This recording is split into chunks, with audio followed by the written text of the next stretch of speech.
Hello and welcome to the analysis of the Hindu newspaper dated January 4th, 2023. In this video, we are going to talk about two important newspaper articles. These articles are going to be very important, very significant for the civil services examination.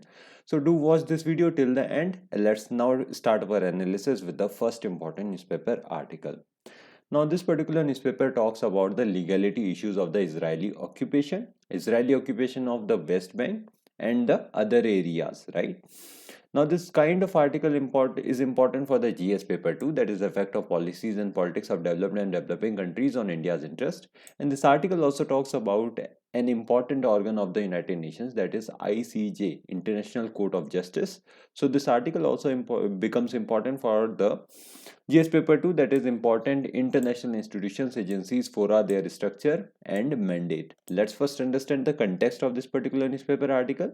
Then we will understand the Israeli occupation of the Palestinian lands, or they call the occupation of the Israel's land or the Jewish land, whatever it is, right? So the context of this article is such that the United Nations General Assembly ended 2022 by passing a resolution. Now the resolution was regarding the Israel's prolonged occupation of Palestinian land, and this resolution was passed on December 30, 2022. Now the resolution was passed with 87 member countries voting favorably as opposed to 26 countries including the US and Israel voting against it. 87 members were in favor of this particular resolution and 26 were opposed to it, and the opposition was led by US and Israel. India, as usual, has been one of the 53 countries that has abstained from the vote because it does not want to get into the politics of that area.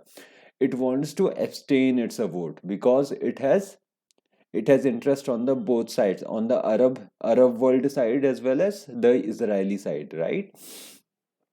So now we have understood the context. Let's talk about the Israeli occupation. Now this particular map somewhat shows you the Israeli occupation. Now the Jewish settlements were very less in number. It was a small area in the 1947, but it kept on increasing with the UN plan. This increased, Israeli land increased, and it has been increasing so far.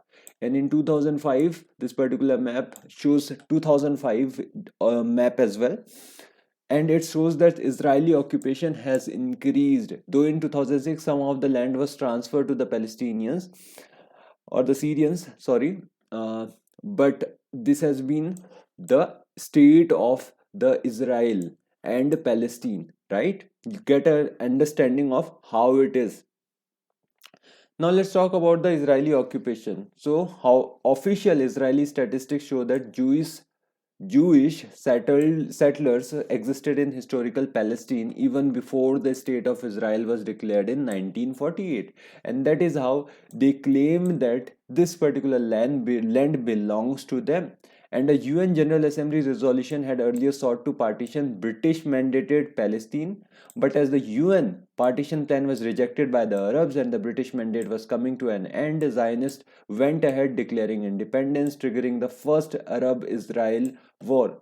Now the first Arab-Israel war happened, and when the war was over, Israel had captured more territories than what the UN plan had proposed, and some 7 lakh Palestinians were displaced. Now the historical Palestine was divided into the state of Israel, including the Jerusalem, the West Bank, including the East Jerusalem, and that was taken over by the Jordan, and the Gaza Strip controlled by the Egypt. Now there were 3 parts of it, right? West Jerusalem, which was occupied by the state of Israel, and the West Bank, which was occupied by the East Jerusalem, that is the Palestinians, and the Gaza Strip was controlled by the Egypt.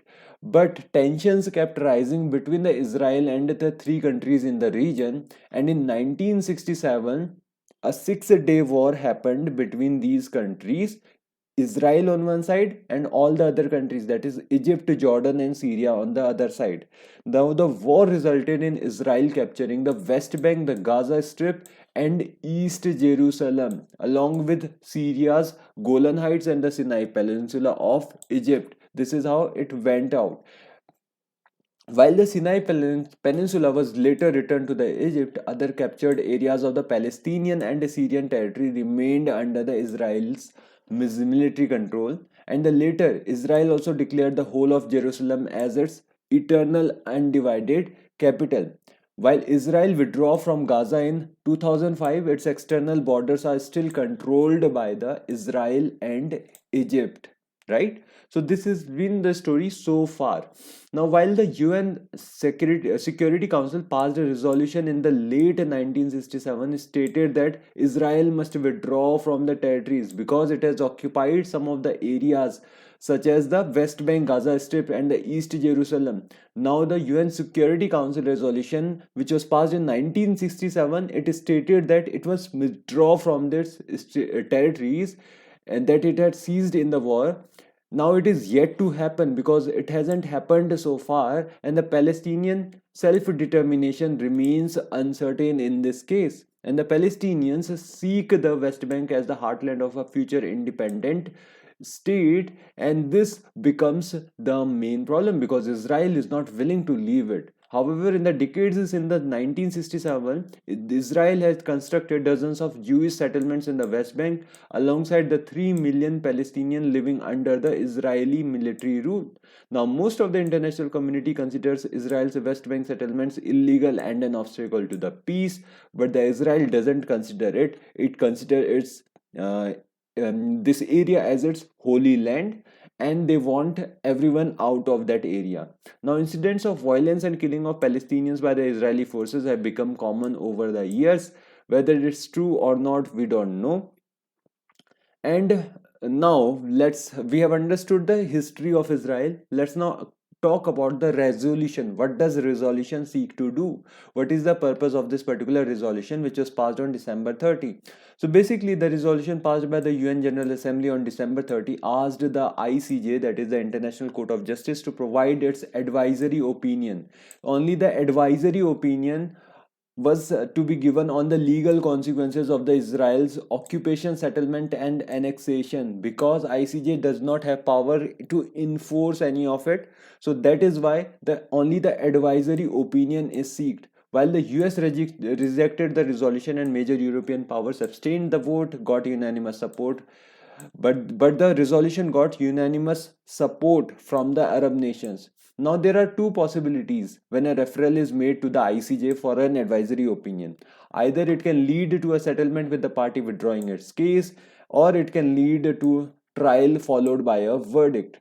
While its rulings are binding, the ICJ has no power to enforce them. Right? This is the main problem with the ICJ because it cannot enforce it.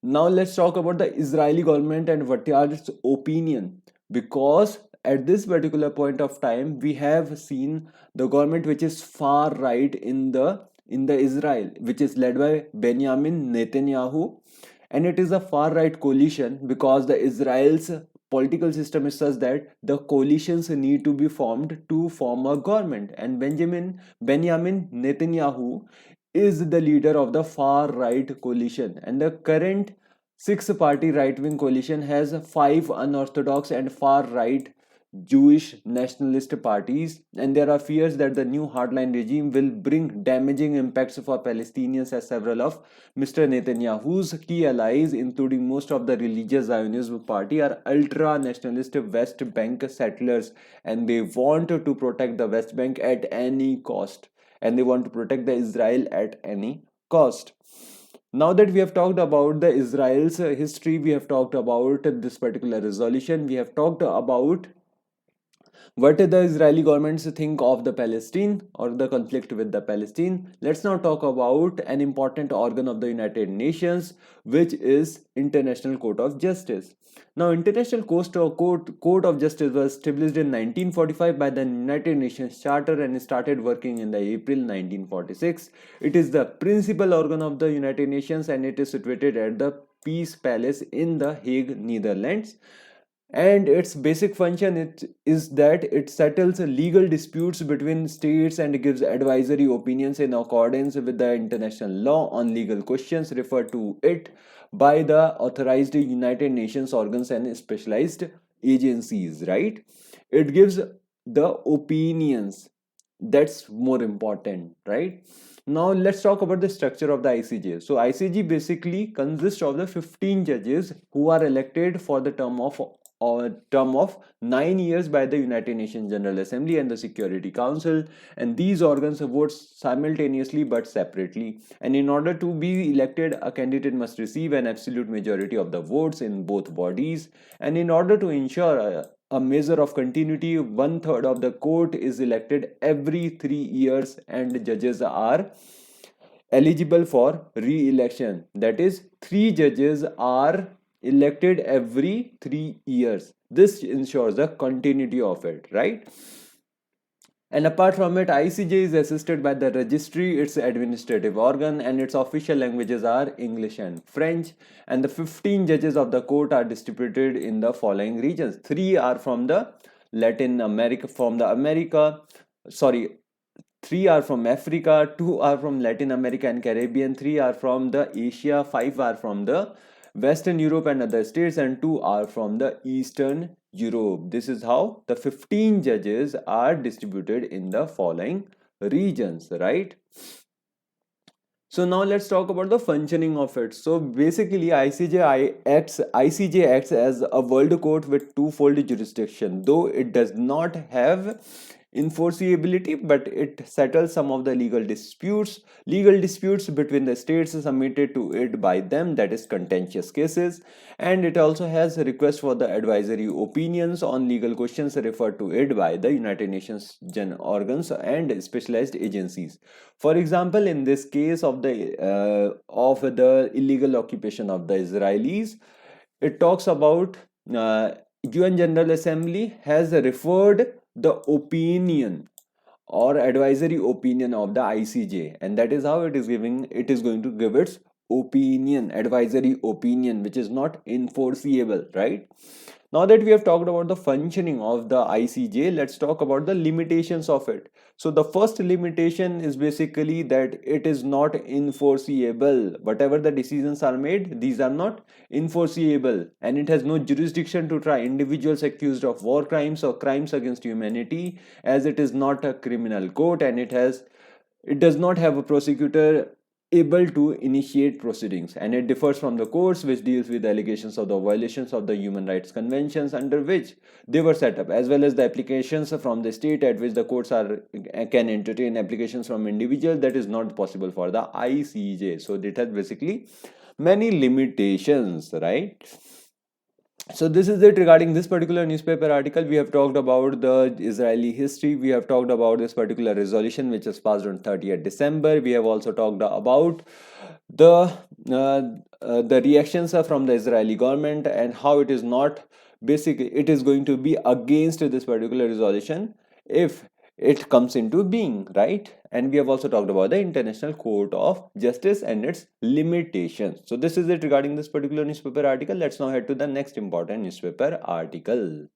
Now this particular newspaper article talks about the United Nations special organ, which is United Nations Security Council. Now this particular newspaper article is itself not very important, but it becomes important for understanding the important international institutions, agencies, fora, their structure and mandate, that is GS paper 2. Let's first understand the context of this particular newspaper article, and then we will talk about the United Nations Security Council.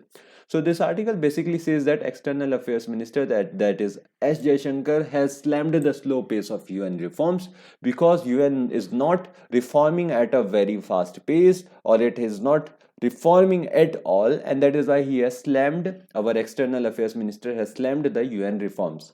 And he alleged that those who are enjoying the benefits of the permanent membership are not in a hurry to see reforms. And here permanent membership is all about the permanent membership in the United Nations Security Council, because India seeks for a permanent seat in the ICJ, sorry, in the United Nations Security Council, right?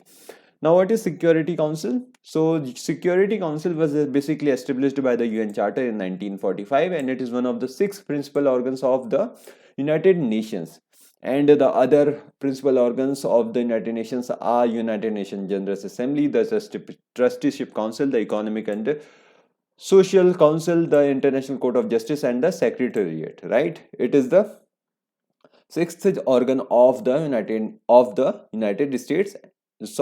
Nations, and it becomes very, very important. And its basically primary responsibility is to work to maintain international peace and security. Now, the council is headquartered at the New York, and its members are 15 in number. 5 of them are the permanent members and 10 are the non-permanent members. 5 permanent members include United States, Russia, France, China, and the United Kingdom, basically the allies of the World War II, right?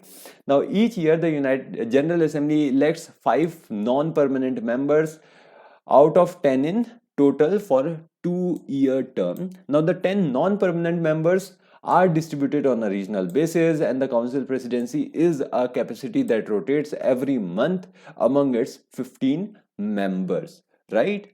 Now, the 5 permanent members are going to be there all the time. They have the veto powers and all of the powers, but the non-permanent members, their election happens after for the 2-year term, right?